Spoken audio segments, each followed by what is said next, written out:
Kamusta kayo lahat? Ngayon ay magpa-practice ako ngayon na magpalipad ng drone. Itignan ko kung makakaya ko magpalipad. Okay, so dito ko ilalagay. Tignan natin kung makakaya ko magpalipad ng drone.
Hindi natin yung nakakaya na.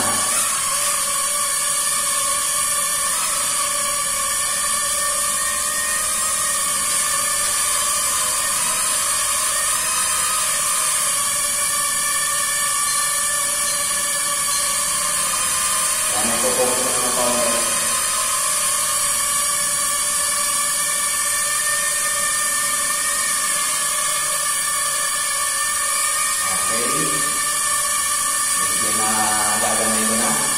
Pupuntahin ka naman dito kung kaya papuntahin dito sa lugar na ito.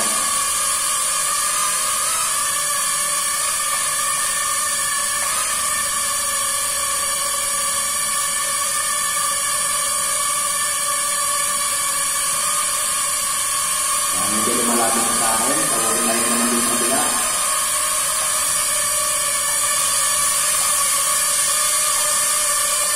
Kasi medyo ako pag dito. Against the light. Kita ba? Yun. Kita ba? Yun.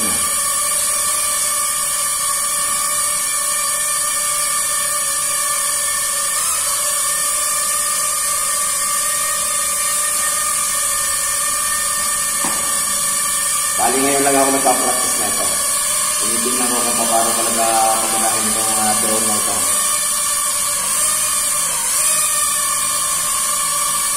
Okay, medyo nagagamitin ko siya ng konti. Lalapitin ko pa sa akin.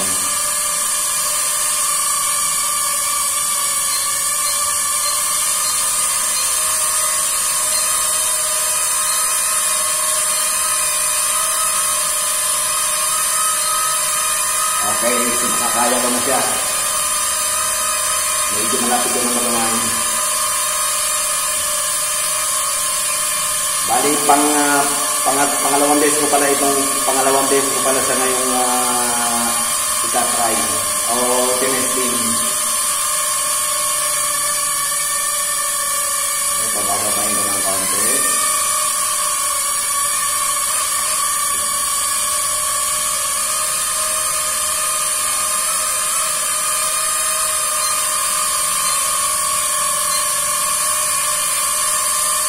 Medyo ako rito. Kaya ito tayo na pupuntahin sa akin.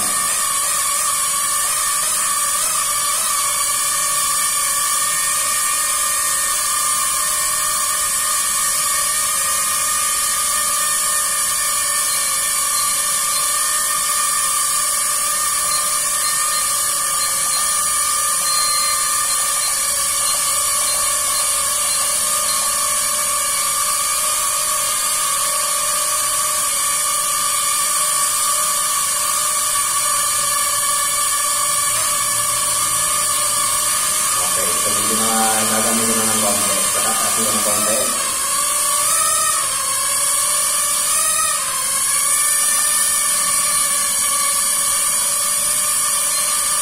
Ganyan lang ang kanyang camera.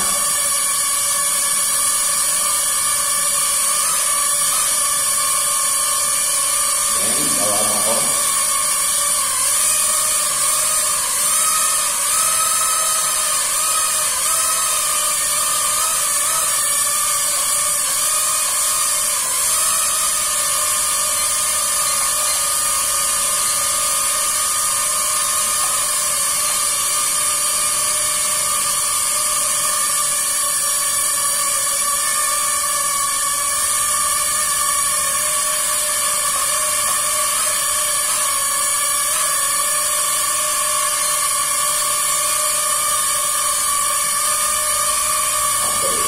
Pinakapagpapag ko na.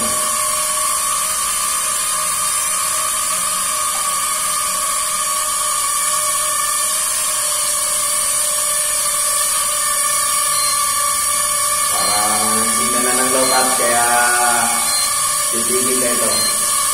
Titignan ko kung anong magiging reaction niya kapag nag-lobat na. Nag-digit na eh. Bababa na siguro ito.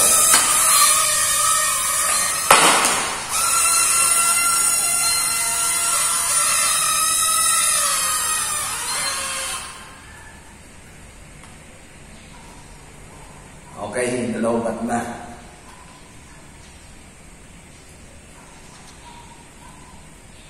Ano lang kasi ito, ang take-off time niya hanggang maximum nito ay ano lang, 8 minutes. Siguro naka 8 minutes na ako.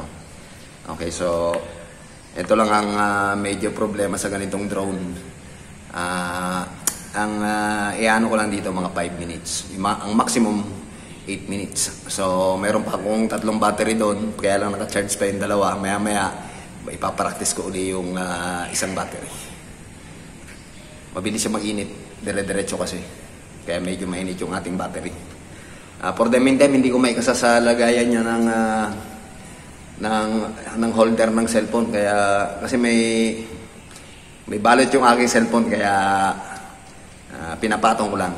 At least nakakaya ko nang magpalipad ng paunti-unti. Pangalawang beses ko pa lang ngayon mag-try, maya-maya susubukin ko naman yung isang battery. Okay, so na-charge ko na yung isang battery. Tingnan natin ngayon yung pangalawang testing sa pagpapalipad.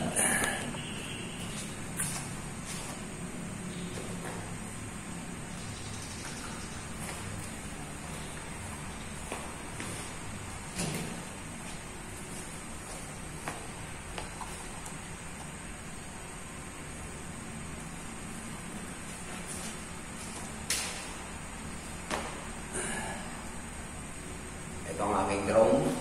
Kita ba yan? Hindi natin sa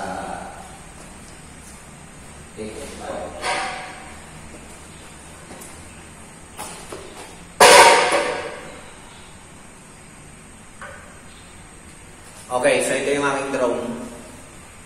I-kakalibrate ko muna.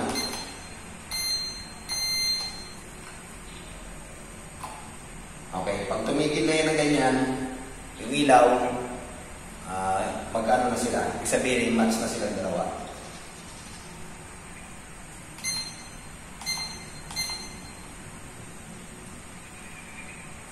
Parang okay ito. It's the light. Kaya nalagay ko siya ito. May kita.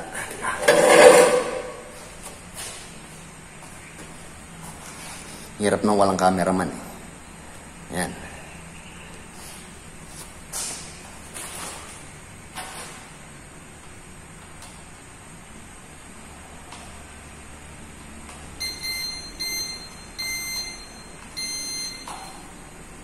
Okay, nakalibrate na. Tingnan natin ang magiging performance.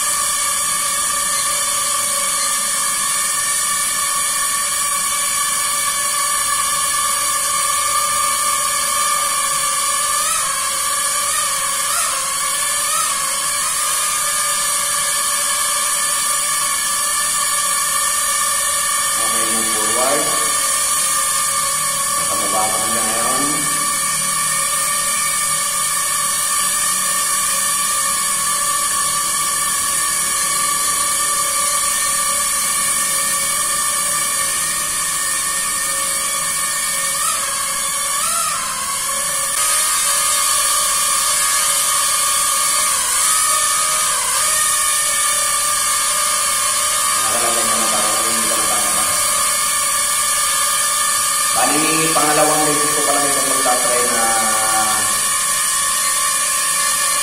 pangalawang beses pa lang ako mag-practice kanina.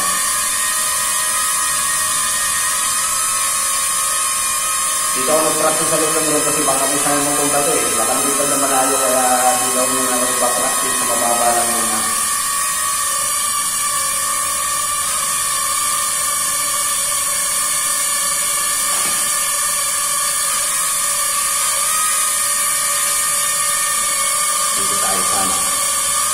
gagamitin ko dito sa akin. Ang tutok ng mukha ko rin. Kaya lang, nag-installay ko naman ako dun sa kabilang ano, sa ilaw. Kaya dito ko tutok sa kabila.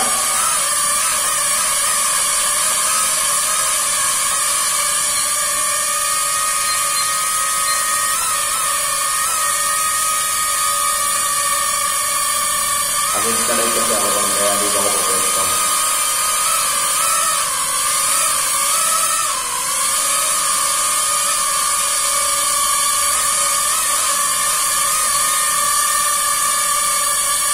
Medyo nagagamay ko na siyang pali-pali ng konti na yun. Hindi tulad nung unang nahawa ko sa kanya, talagang napakahirap kontrolin. Ngayon medyo nakokontrol ko na siya ngayon. Kaya lang, ito ay maximum nito ay ano lang 5 to 8 minutes na lang.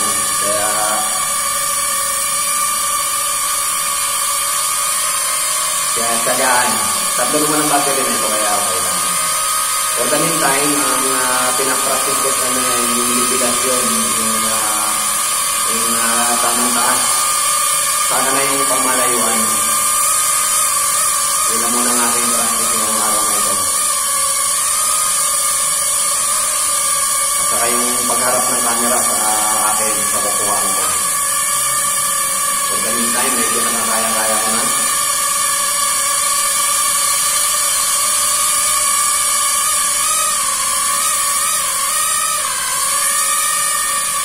Inaantay ko na mag-beat kasi pag nag-beat, ibig sabihin na ito, malolobat na naman.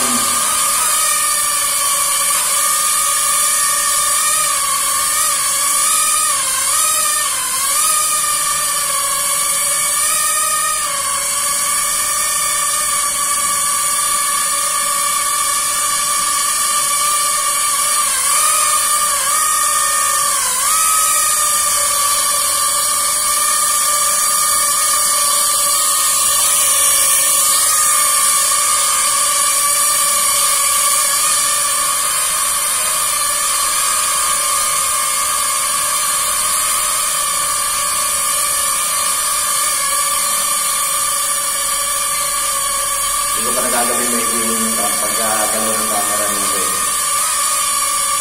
Ayan, medyo napokontrol ko na ng konti.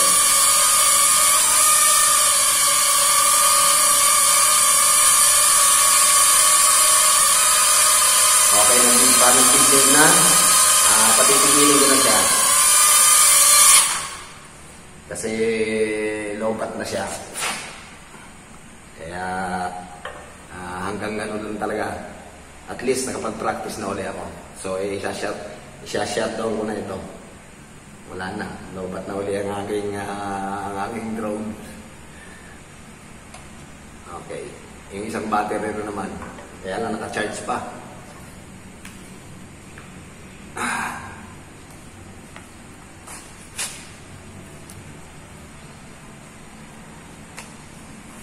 Ang ano kasi nito, hanggang ano lang, 5 to 8 minutes lang talaga. Pero kung sa labas, hanggang 5 minutes lang ako.